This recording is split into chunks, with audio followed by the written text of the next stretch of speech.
Before ropes touched the ridge, a quiet debate began. Could Everest be conquered not by strength, but by timing, rhythm, and reason?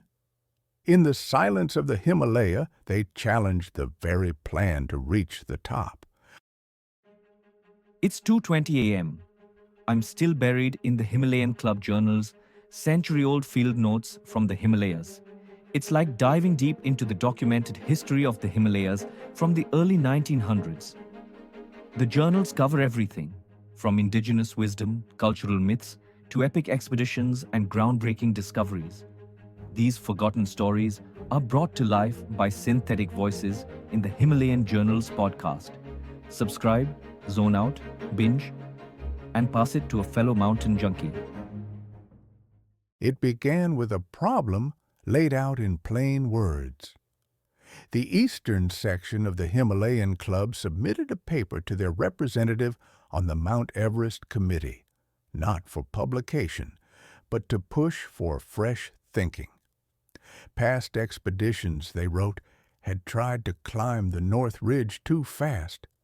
Men who had worked hard to reach the North Pole at about 22,700 feet were then expected to gain the summit in 3 days, covering 3,000 feet, then 1,700 feet, and finally, the last difficult 1,700 feet in biting winds and on sparse food. In the ordinary weather of Everest, they believed, this proved impossible. They pointed to May and June, a season pressed by approached monsoon storms and westerly disturbances. Fine spells were short. Assault parties waited for a lull at the bottom, then climbed into exhaustion as the next spell of bad weather closed in. The result was a rush assault. In such a plan, a climber had about 5 days to go from the North Pole to the summit and back. Only 2 camps could be set on the ridge, the highest near 27,400 feet, with little time for acclimatization and no margin for illness, delay, or thorough route finding.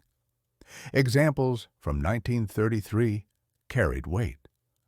On 28 May, Wynne, Harris, and Wager left the North Pole, reached Camp Sussex on the 29th, and by midday on the 30th, their assault had ended.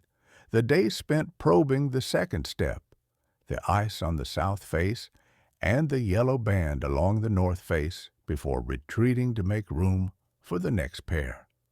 Smythe and Eric Shipton left Camp Poir on 29th May, reached Camp 6 the next evening, endured an uncomfortable night with scant food and slow snow melting, and after a second night made a brief attempt on Norton's route on the 1st of June before returning. The eastern section argued that such strain and the rapid rise from the Col to Camp 6 had never brought the summit within true reach. They proposed a different rhythm. More camps, placed at proportionate heights, would ease carries and allow rest. A at 24,400 feet, B at 25,700 feet, C at 26,800 feet, and D at 27,800 feet, about 1,200 to 1,300 feet below the top. With shorter stages, porters could carry 25 to 30 pounds instead of 12. Fewer would be needed near the top. Platforms could be properly built, and retreat in bad weather would be safer. A support party within a few hours of the leaders could consolidate a camp, adjust the route, or assist an exhausted climber. They favored a slower advance to improve acclimatization and reduce deterioration, and they argued that misreading the causes of deterioration had driven the rush tactics. Season mattered.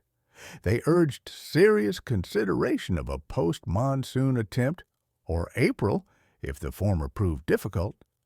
Rainfall and the number of rainy days, highest from June to August and much lower by October, suggested firmer, wind-compacted snow on the north face later in the year, Wind figures showed October on average slightly less windy than May, and they believed the last part of the climb would be most suitable in the first week of November.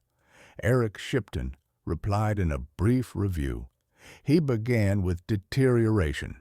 In his experience, and in the view of physiologists he consulted, a man might live at 21,000 feet without severe loss, but at or above 23,000 feet, he lost muscle, tissue, and energy at an alarming rate.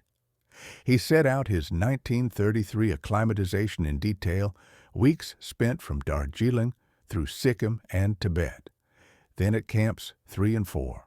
Even so, after 4 ascents of the North Ridge, he was barely able to reach Camp 5.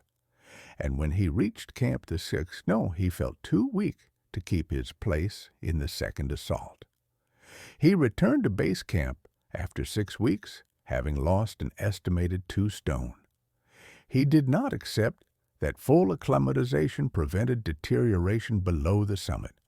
On the season, Shipton agreed that October to December deserved study, and he urged collecting post-monsoon data if a pre-monsoon attempt failed. On the plan on the mountain, he noted that in 1933 they had decided on 3 camps above the North Col at 25,700, 27,000, and 27,800 feet, with loads of about 25 pounds for porters to camp fire, and an aim to stock each camp with a week's food and fuel on the first carry. He agreed with much of the eastern section's logic, except for the central question of deterioration, and he cautioned that deep powder on the upper slabs or really bad wind made any attempt unjustifiable. The editor closed with weather.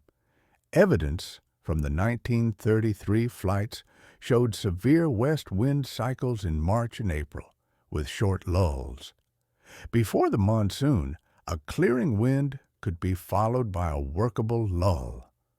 After the monsoon, winds increased through October into November, first too light to clear snow, later strong without a reliable lull.